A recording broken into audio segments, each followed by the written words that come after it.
자, 로마서 3장입니다. 로마서 3장 21절부터 24절까지 우리가 함께 읽겠습니다.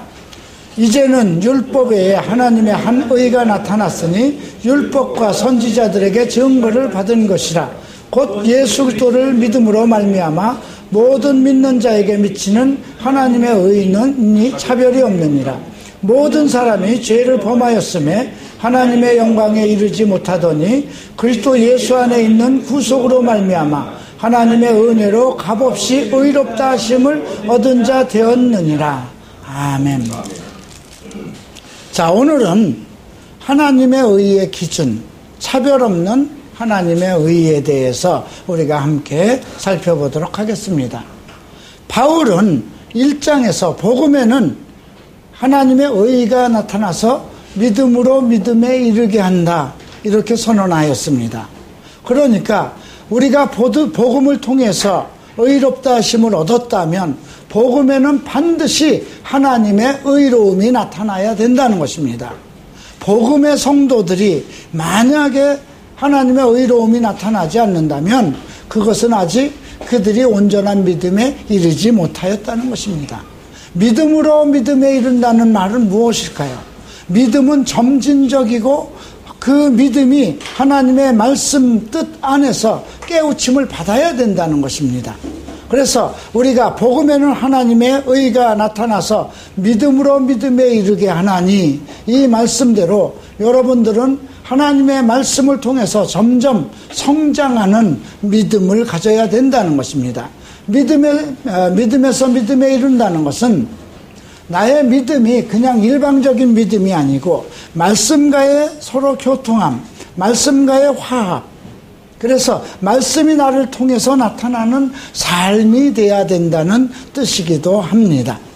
또 바울은 2장에서 이제 우리가 모든 하나님 앞에 나타나는 그 모든 판단, 그 판단은 하나님께서 각 사람에게 헬라인이나 유대인이나 차별 없이 선한 일을 한 사람은 영광과 존귀로 덧입히시고, 당을 짓고 또 진리를 쫓지 아니하고 불의를 쫓는 사람들에게는 노와 분으로 갚으시겠다는 것입니다.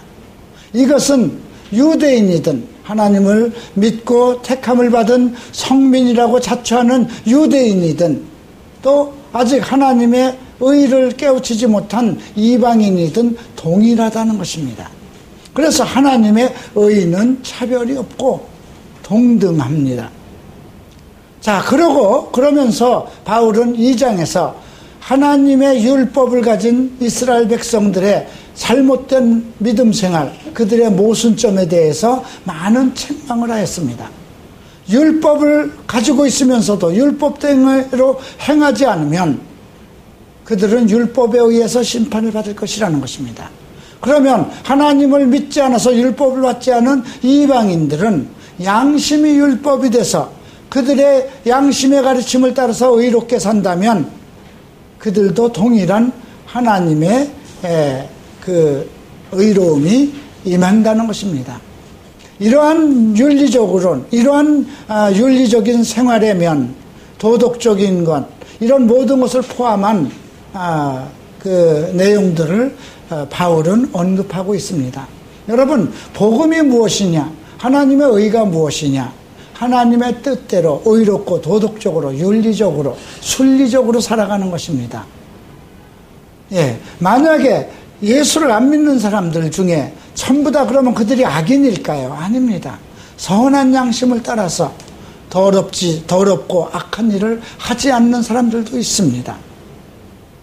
자, 그러면 그들은 우리가 어떻게 대해야 될까요?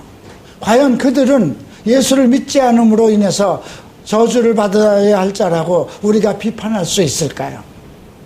바울은 지금 그런 관점에서 이 로마서 2장과 3장을 얘기하는 것입니다. 유대인들은 늘 우리는 택한 하나님의 백성이라고 자랑해왔고 그들의 율법을 가지고 있고 하나님의 뜻대로 살아간다고 자랑을 해왔습니다. 그래서 우리는 할례를 받은 민족이다, 이런 자부심을 가지고 있었습니다. 그리고 그들이 생각하기에 이 이방인들, 헬라 사람들은, 세상 사람들은 율법도 모르고 하나님도 모르는 악한 자들, 짐승과 같은 사람들이다. 이렇게 생각을 해왔습니다. 오늘에 있어서 우리가 이 말씀을 대하는 우리는 어떠한 관점에서 이 부분을 살펴봐야 될까요? 과연 예수를 안 믿는 사람들은 모두 저주받은 사람들이요, 우리 하나님을 믿는 사람들은 그 믿었다는 그 하나로 인해서, 예수 그리스도를 믿어서 구원을 받았다는 그 하나로 인해서 우리에게만 축복이 있고 우리가 어떤 일을 해도 심판을 하지 아니하실 것이냐, 이러한 문제를 지금 다루고 있는 것입니다. 아마 로마 교회가 유대인들을 중심으로 활성화되었던 것이 아닐까 싶습니다. 그래서 바울은 의로움에, 하나님의 의를 얘기하면서 율법을 자랑하고 할례를 자랑하는 유대인들이 하나님의 의를 나타나지 못하는 그런 잘못에 대해서 많은 책망을 했습니다. 그리고 오늘 이 3장에서 유대인의 장점이 무엇이고 또 하나님을 믿는 복음을 받아들인 우리의 자랑거리는 무엇이냐, 이러한 부분을 통해서 메시지를 우리에게 전달하고 있습니다. 3장에서는 크게 3가지 질문을 스스로 던집니다. 자, 먼저 그런즉 유대인이 나음이 무엇이니며 할례의 유익이 무엇이냐, 이렇게 반문을 합니다. 바울의 질문은 우리로 하여금 어떤 답변을 얻기 위한 질문이 아니라 우리에게 반문을 하고 정의를 내리는 그러한 형식입니다. 두 번째로 9절에선 그러면 어떠하냐, 우리는 나으냐. 여기서 우리는 누굴까요? 그리스도의 복음을 받아서 크리스찬이라고 자랑하는 너희들은 나냐, 우리는 과연 유대인보다 나냐, 이렇게 묻고 있습니다. 세 번째로 27절에 그런즉 자랑할 데가 어디에 있느냐 하고 묻습니다. 너희가 과연 자랑할 것이 있느냐? 참, 이 글을 읽으면서 정말 꼼짝 못하게 나라는 존재가 정말 무익하구나, 나는 아직도 죄인이구나, 죄의 육신을 가지고 나쁜 것을 생각하고 더러운 것을 생각하며 아직도 나는 거룩함에 이르는 하나님이 원하시는 의로운 그러한 성도의 반열에 아직 이르지 못하였구나, 이런 것을 생각하게 합니다. 오늘 이 3장은 우리에게 시사하는 바가 많습니다. 여러분들이 혹시 나는 의롭고 믿지 않는 다른 사람들은 불의하다고 생각하고 있었다면, 여러분들 중에 혹시 나는 장로니까 더욱 거룩하고, 나는 전도사니까 더욱 거룩하고, 나는 목사니까, 나는 신학을 했으니까, 나는 갈보리 채플에서 공부를 했으니까 다른 사람보다 더 나을 것이라는 그런 생각을 가지고 있다면 오늘 이 질문을 스스로 해봐야 될 것입니다. 너의 자랑할 데가 어디에 있느냐? 너는 나으냐? 여러분 어떨까요? 여러분들은 다른 사람보다 더 나았습니까? 이태원에서 밤마다 술을 먹고 부모에게 패역하고 속삭이는 그런 사람들보다 낫습니까? 하나님을 믿으면서 잘못하고 있는 많은 뉴스에 어지럽히고 있는 목사들보다 낫습니까? 자, 전쟁터에 전쟁이 일어났다고 하십시다. 그런데 적군이 워낙 위력이 세서 어떤 사람은 10발자국을 도망갔습니다. 어떤 사람은 50보를 도망갔습니다. 어떤 사람은 100보를 도망갔습니다. 그러면 10발자국 도망간 사람이, 와, 너는 뭐가 그렇게 무서워서 그렇게 먼 데까지 도망갔느냐, 그렇게 생각할 수도 있죠. 도망가긴 마찬가지입니다. 자, 배가 파산됐다고 하십시다. 그 중에 어떤 사람은 한 300m 정도 헤엄을 쳐서 나오려고 애를 썼을 것입니다. 어떤 사람은 그보다 좀 힘이 많아서 500m 정도 헤엄을 쳤을 것입니다. 어떤 사람은 더 수영에 능해서 1km 정도까지 더 헤엄쳐 나왔을 것입니다. 그러나 바다에서는 누가 도와주지 않으면 그가 얼마를 헤엄쳐 나왔든지 간에 다 죽는다는 것입니다. 우리가 왜 이런 것을 생각해 봐야 될까요?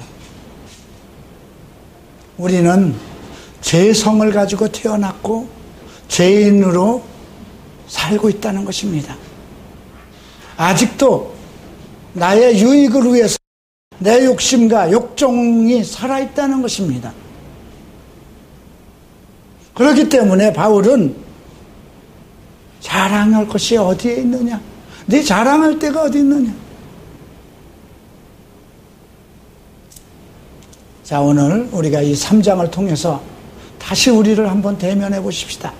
나의 의의를 한번 대면해 보십시다. 과연 나의 행위로서 내가 과연 예수를 잘 믿는 11조를 잘 내고 교회에 열심히 하고 찬양 봉사 또 여러 가지 봉사에 열심히 하고 성도들을 열심히 돌보고 그런 걸로 인해서 내가 더 의롭게 될 수 있는가? 이런 문제에 대해서 한번 우리가 대면을 해보도록 하겠습니다. 자, 먼저 바울의 첫 번째 질문을 봅니다. 유대인의 나음이 무엇이며 할례의 유익이 무엇이냐? 2장에서 이미 할례를 받은 사람이 율법대로 할례를 받은 사람처럼 살지 못하면 그 할례는 무익하다는 것입니다. 그러나 할례를 받지 않은 사람이 그 율법이 말하는 바 의로움대로 살면 그 사람은 마음의 할례를 받은 사람이라는 것이죠. 그래서 바울은 2장에서 육적인 할례는 무익하다. 할례는 마음에 할지니 영적인 할례를 요구하고 있습니다. 할례는 신령해야 된다. 마음으로 하는 것이다. 행위에 있는 것이 아니라고 역설적으로 선포했습니다. 그리고 이제 다시 유대인이 나음이 무엇이냐? 하나님 그 할례의 유익함이 무엇이냐 하고 반문을 던집니다. 그리고 2절에서 이렇게 답변합니다. 범사에 많으니.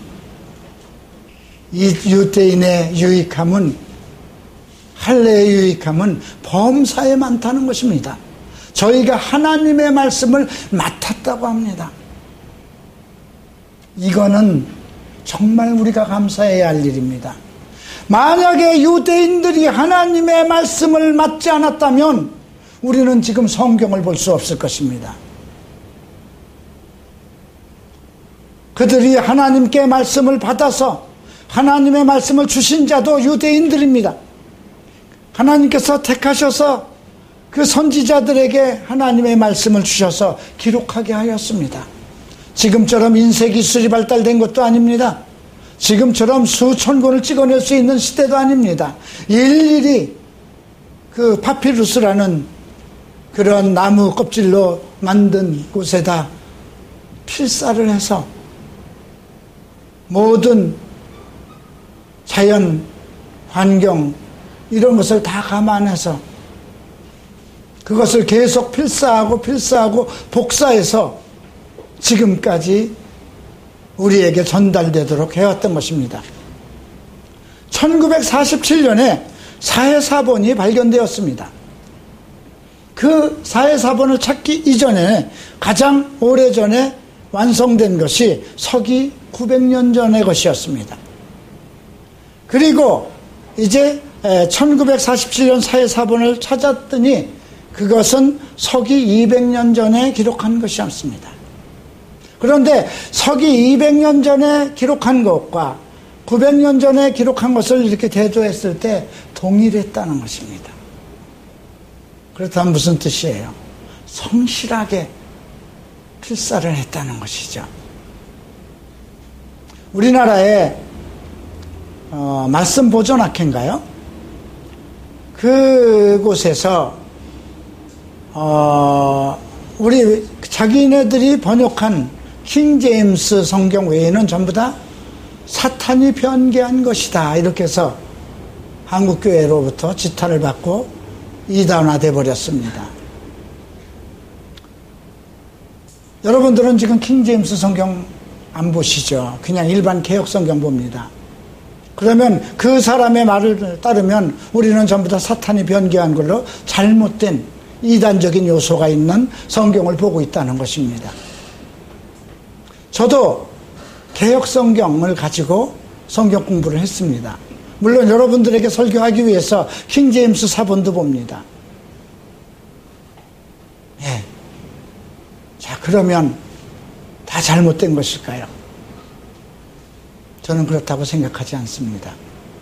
서로 부분적으로 조금씩 다른 부분, 번역이 다른 부분이 있을 수 있습니다. 번역도 사람이 한 것입니다. 예, 해석도 사람이 하는 것입니다. 그렇죠? 번역은 시대에 따라서 달라질 수 있습니다. 언어는 계속해서 발전되고 문화에 따라서 언어가 바뀔 수 있고 번역의 능력도 달라질 수 있는 것입니다. 그래서 제일 먼저 헬라어를 영문으로 번역한 것이 가장 오래된 것이 정통이다. 이렇게 단정할 수는 없다는 것입니다. 지금 시대는 우리가 함께 보면서 성령의 인도하심 속에서 그 말씀이 이 부분은 이렇게 돼 있고 이 성경에는 이렇게 됐으면 같이 놓고 공통점을 그리고 성령의 가르치심을 따라야 될 것이라고 저는 생각합니다. 그래서 어느 것을 우리 교단에서는 이걸 쓰니까 이것이 맞다. 다른 교단에서 쓰는 성경은 잘못된 것이다. 이렇게 해서는 안 된다는 것입니다. 다만 이단으로 이미 예수 그리스도를 부정하고 있는 그러한 교회들, 여호와의 증인, 몰몬교 이런 데는 우리 성경과 다릅니다.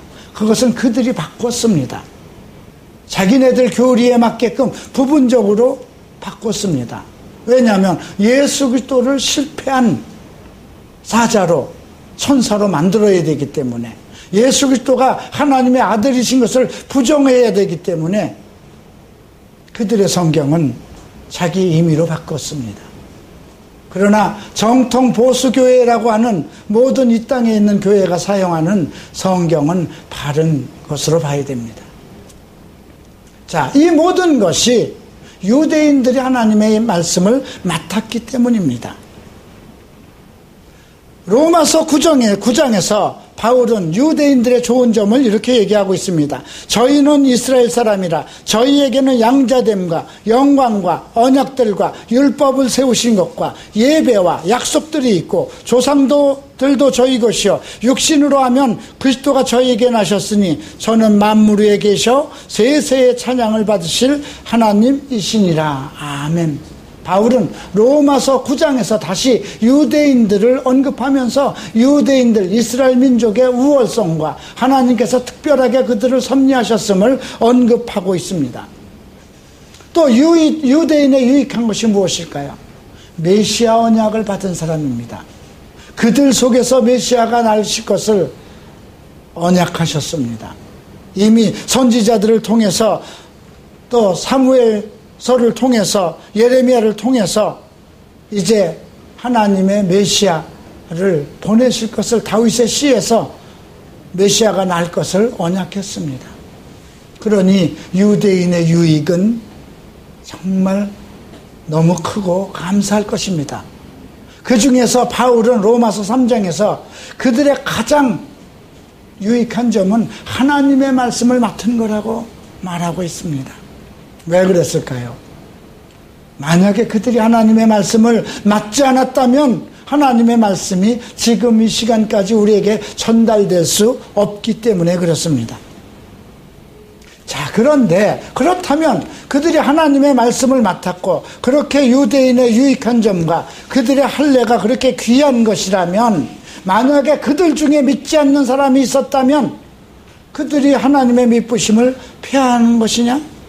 하나님이 그들을 택하셨고 그들이 하나님을 말씀을 맡았는데 그들 중에서 하나님을 믿지 않았다면 그러면 하나님께서 그들을 대하신 그 좋으신 점, 미쁘심은 없어지는 것이냐? 이렇게 다시 질문을 합니다.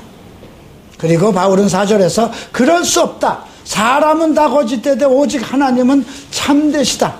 이미 성경에 이르기를 주께서 주의 말씀에 의롭다함을 얻으시고 판단받으실 때에 이기려 하심이라 했습니다. 우선 하나님의 말씀에 의롭다 하심을 얻으시고 그리고 받으실 때 그때 이기려고 하신다. 이렇게 바울은 증거하고 있습니다. 또 바울은 다른 반문을 하고 있습니다. 앞에서 유대인들의 그 율법대로 살지 않고 또 할례를 받으면서도 의로움을 나타내지 못했던 유대인의 잘못을 많이 가리켰어요. 그래서 그것에 대한 반문입니다. 우리 불의가 하나님의 의를 드러나게 하면 무슨 말을 하리요? 내가 사람의 말하는 대로 말하노니 진노를 내리는 하나님의 불의하시냐? 결코 그렇지 아니하니라. 만일 그리하면 하나님께서 어찌 심판을 하리요? 이 말은 내가 만약에 죄를 지음으로 인해서 하나님의 의가 더욱 드러난다면 자, 그 사람들에 의해서 하나님의 의가 더 나타나지 않았느냐? 세상 사람들이 하나님을 믿지 않는 이방인들이 많은 죄를 지었기 때문에 이스라엘의 고귀함이 더 드러났고 의로움이 더 나타나지 않았느냐? 이제 여러분들도 9월 2일이면 아마 케이블 텔레비에서 CTS를 통해서 저희 방송을 아마 보게 되실 것입니다. 얼마 전에 내가 매일 기쁘게라는 방송에 출연을 의뢰받았습니다. 나가야 될 것인가 말아야 될 것인가 많이 망설였습니다. 전자에도 다른 방송에서 그런 간증에 출연을 요청했지만 거절했습니다. 그것이 뭔 자랑이라고. 저의 아픔과 고통, 과거에 그것을 드러내는 것이 과연 하나님께 영광일 것인가? 많은 사람들은 그렇게 얘기를 합니다. 목사님께서 그러한 죄의 고통 속에서 그렇게 살아오신 그 모든 걸로 인해서 이제 이호나 목사가 되고 하나님 앞에 헌신하였으므로 그 많은 죄들로 인해서 하나님의 의로움이 더욱 나타났다. 아닙니다. 하나님은 처음부터 의로우시고 나는 처음부터 거짓되고 의롭지 못했습니다. 내가 죄가 많다고 해서 하나님의 의가 더 강하게 나타나는 것이 아닙니다. 우리가 어두운 데에서 빛을 보니까 그 빛이 더 강할까요? 아닙니다. 빛은 처음부터 빛입니다. 낮에 있던 빛이 밤에 비친다고 해서 그 빛이 더 강한가요? 아닙니다. 빛은 그대로 빛이고 어둠은 그대로 어둠이었던 것입니다. 우리가 이 질문 속에서 나는 과연 하나님 앞에 부름을 받아서 헌신하였기 때문에 다른 사람보다 더 의롭고 깨끗하고 바른가? 나는 갈보리 채플에서 하나님의 말씀을 다른 사람보다 더 많이 들었기 때문에 의로운가? 이런 생각을 하고 있다면 그건 큰 잘못입니다. 저는 그런 교만함이 좀 있었던 것 같습니다. 제가 일본에서 변화를 받고 갈보리 채플 목회자가 돼서 들어왔을 때 참 하늘 높은지 모르고 좀 교만했던 것 같습니다. 내가 감히 100년 이상 되고 정말 한국에서 큰 교회를 이룬 그런 교회에 다시 하나님의 의로운 복음을 전달이나 하는 그러한 메신저로 부름을 받은 것처럼 그러한 특별한 한국에 없는 더욱 특별한 새로운 것을 전달하는 그러한 전도자인 것처럼 수많은 목회자들을 불러서 세미나를 하고 갈보리 채플은 이래서 좋다. 갈보리 채플은 이래서 영광스럽다. 갈보리 채플은 이래서 더욱 의롭다. 이런 얘기를 했던 것 같습니다. 다른 사람들이 봤을 때 뭐라고 생각했을까요? 이호나? 야, 40평생을 그렇게 더러운 생활을 하고 그걸로 인해서 자기 어머니까지도 죽음으로 내몰던 그 사람이 배웠으면 얼마나 배웠을까? 이요나의 학위가 도대체 뭐야? 그가 그렇게 복음을 자랑하고 갈보리 채플 목사로서 자랑을 한다면 그가 가지고 있는 학위는 무엇이며 그가 무엇을 얼마나 아는 거야? 그렇게 생각했을 것입니다. 그럼에도 아랑곳 않고 내가 의로운 것처럼 내가 나된 것처럼 그러니 하나님께서 나를 낮추지 않으실 수가 없었겠죠. 아마 바울도 바리새인으로 부름을 받아서 예수 믿는 자들을 잡고 그들을 핍박하는 것이 하나님을 섬기는 예라고 생각했던 것입니다. 사람마다 그렇게 착각할 때가 있어요.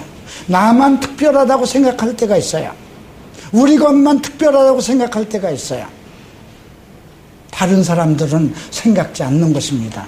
떡 줄 사람은 엿도 엿장사 마음대로 주는 것이고 떡 줄 사람은 생각도 안 하는데 한국교회는 갈보리 채플에 대해서 전혀 관심도 없는데 이요나 목사에 대해서 전혀 관심도 없는데 나 혼자서 스스로 독야 청청한 것처럼 의로움을 나타내려고 했던 것입니다. 나 혼자 하나님을 아는 것처럼 나 혼자 말씀을 아는 것처럼 그랬던 시절이 있었던 것 같습니다.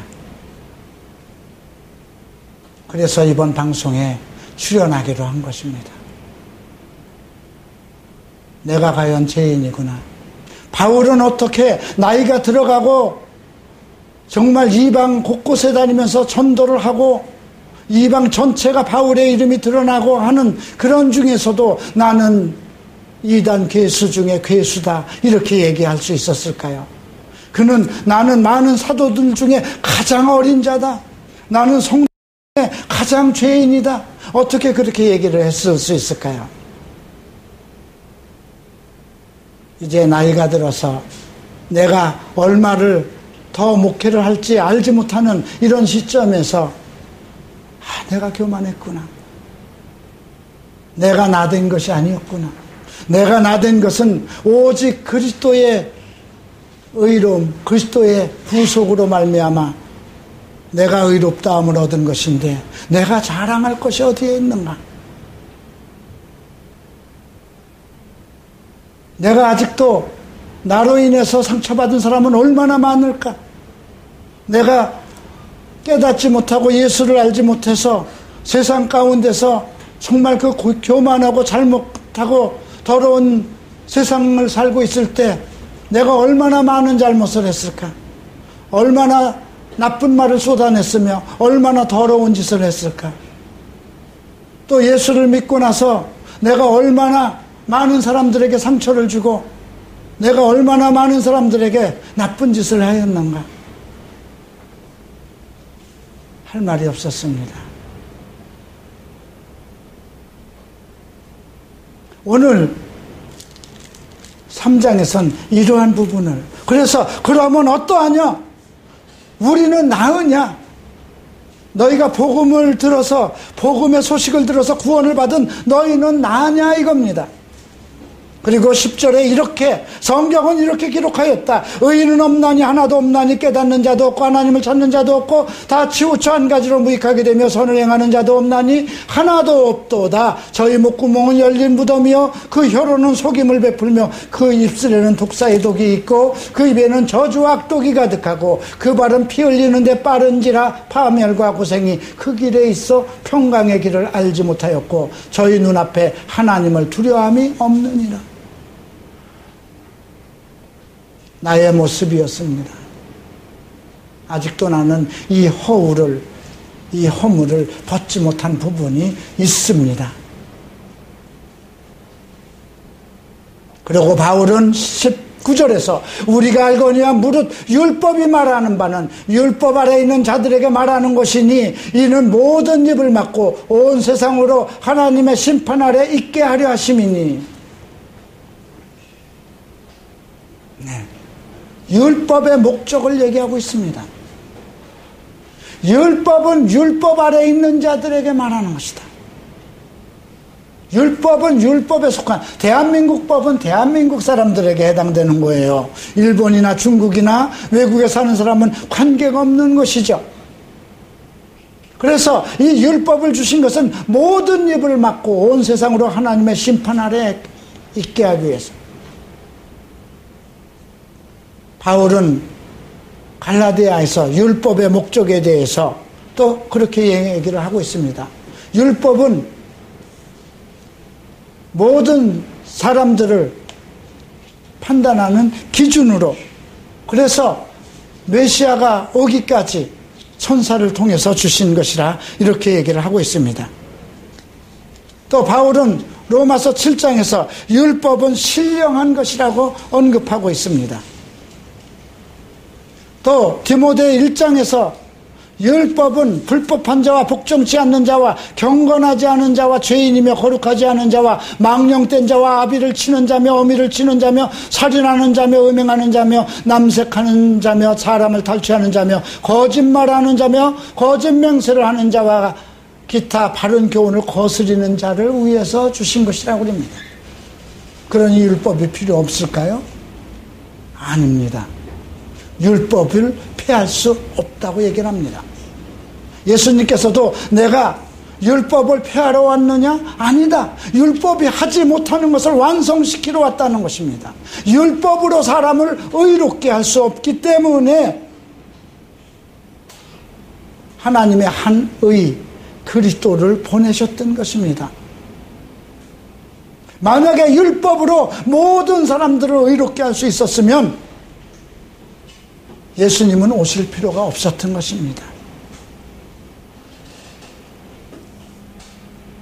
그래서 율법은 모든 사람들의 범법함을 임해서 죄를 범하는 것 때문에 죄를 짓지 못하고 그들로 하여금 모든 사람이 죄인인 것을 알게 하기 위해서 주신 것이라는 것입니다. 그래서 20절에 그러므로 율법의 행위로 그의 앞에 의롭다 하심을 얻을 육체가 없나니 율법으로는 죄를 깨달음이라. 그래서 성경을 많이 읽어야 됩니다. 구약의 율법서도 많이 읽어야 됩니다. 너무나 많은 죄들이 나와 있기 때문에 그렇습니다. 성도들은 축복의 메시지만을 원하려고 그러죠. 아니요. 내 안에서 모든 죄악을 회개하고 용서함을 받는 것이 복 중에 복입니다. 그래서 21절에 이제는 율법에 하나님의 한 의가 나타났으니 율법과 선지자들의 증거를 받은 것이라 곧 예수 그리스도를 믿음으로 말미암아 모든 믿는 자에게 미치는 하나님의 의인이 차별이 없느니라. 헬라인이든 유대인이든 이 땅에 누구든 인간으로 태어난 사람에게는 예수 그리스도를 믿는 믿음으로 의롭다 하심을 얻는다는 것입니다. 그러면 어떻게 해서 예수를 믿으면 의롭다 하심을 얻을까요? 바울은 24절에서 그리스도 예수 안에 있는 구속으로 말미암아, 구속이라는 말은 매우 중요합니다. 구속이라는 단어는 값을 치루었다는 것입니다. 예수 그리스도의 몸으로 죄값을 치르고 우리를 구원했다는 것입니다. 우리는 피값으로 산 몸입니다. 하나님께서 몸을 죄 없는 하나님의 아들 예수 그리스도를 우리의 죄값으로 내어주고 산, 그래서 우리가 의로웠다함을 받은 것입니다. 그래서 예수 그리스도 안에 있는 구속으로 말미암아 하나님의 은혜로 값없이 의롭다함을 받았습니다. 이 예수를 하나님의 그의 피로 인하여 믿음으로 말미암는 화목제물로 세우셨으니 이는 하나님께서 길이 참으시는 중에 전에 지은 죄를 간과하심으로 자기의 의로우심을 나타내려 하심이니 곧 이때에 자기의 의로움을 나타내기사 자기도 의로우시며 또한 예수를 믿는 자를 의롭다 하려 하심이라. 우리의 죄, 많은 죄, 그런 거를 간과하셨다는 것입니다. 나는 지금까지 내가 지은 죄를 그냥 나열해 놓으면 나라법으로도 용서를 받지 못하고 윤리와 사회와 도덕적으로도 용서를 받지 못합니다. 형제들에게도 용서를 받지 못합니다. 감히 하나님에게는 말할 수도 없고요. 그럼에도 불구하고 내가 오직 믿음으로 말미암는 화목제물, 내가 예수를 믿을 때 구속하는 그 구속의 제물로 예수 그리스도께서 드려지고 그것으로 인해서 나는 값없이 의롭다함을 얻었다는 것입니다. 그러니 자랑할 데가 어디에 있느냐 묻고 있습니다. 무슨 법으로냐 행위로냐, 오직 믿음의 법이라고 얘기를 합니다. 믿음의 법이라는 건 무엇일까요? 내가 예수를 믿음으로 의롭다 하심을 받았다는 것입니다. 그러므로 우리가 믿음으로 의롭다 하심을 받았기 때문에 율법 아래 있어서는 안 된다는 것입니다. 우리가 율법 아래 있다면 죄인이라는 뜻입니다. 내가 아직 죄를 짓고 있다면 율법 아래 있다는 것입니다. 내가 죄를 지면 율법으로 정죄를 받는다는 것입니다. 그러나 내가 예수를 믿음으로 인하여 의롭다 하심을 받았기 때문에 율법은 나와 관계가 없는 것이라는 것입니다. 나는 율법 안에 있지 않고 하나님의 의롭다 하신 은혜 가운데 있다는 것입니다. 그러니 우리가 죄를 지어서는 안 된다는 것입니다. 우리가 죄를 지면 다시 율법 가운데로 들어가야 되기 때문에 은혜 가운데 있는 자들은 죄를 지어서는 안 된다는 것입니다. 그러므로 에베소서에서는 우리가 은혜를 더하려고 죄를 더 지어야 되겠느냐 이렇게 묻는 것입니다. 자, 30절을 봅니다. 할례자도 믿음으로 말미암아 또 무할례자도 믿음으로 말미암아 의롭다 하실 하나님은 한 분이시니라. 그러므로 그런즉 우리가 믿음으로 말미암아 율법을 폐하느냐? 그럴 수 없느니라. 도리어 율법을 굳게 세우느니라. 우리가 믿음으로 그리스도의 은혜 가운데서 의롭다 하심을 받았다고 해서 율법을 폐하느냐? 아니라는 것이죠. 예수께서도 하나님의 말씀을 폐하러 오신 것이 아니라는 것이죠. 아직도 하나님의 말씀은 살아계시고 율법은 아직 신성한 것입니다. 율법으로 모든 죄를, 율법이 없으면 죄가 죄되지 않기 때문에 율법으로 모든 죄를 율법 아래 묶어두기 위한 것입니다. 그리고 모든 사람들의 입을 막고 오직 예수 그리스도 하나님께서 세우신 한 의로 말미암아 구원을 얻고 의롭다 하심을 받게 하기 위한 하나님의 계획이라는 것입니다. 그러니 우리가 자랑할 것이 어디에 있습니까? 우리 크리스찬이 나음이 무엇일까요? 우리는 믿음의 법 아래 있어야 된다는 것입니다. 예수 그리스도를 믿는 믿음, 그리스도의 복음 안에서의 의로움의 성취가 여러분들의 믿음 생활의 중심이 되시기를 주의 이름으로 축원합니다. 기도하겠습니다. 일어나시기 바랍니다.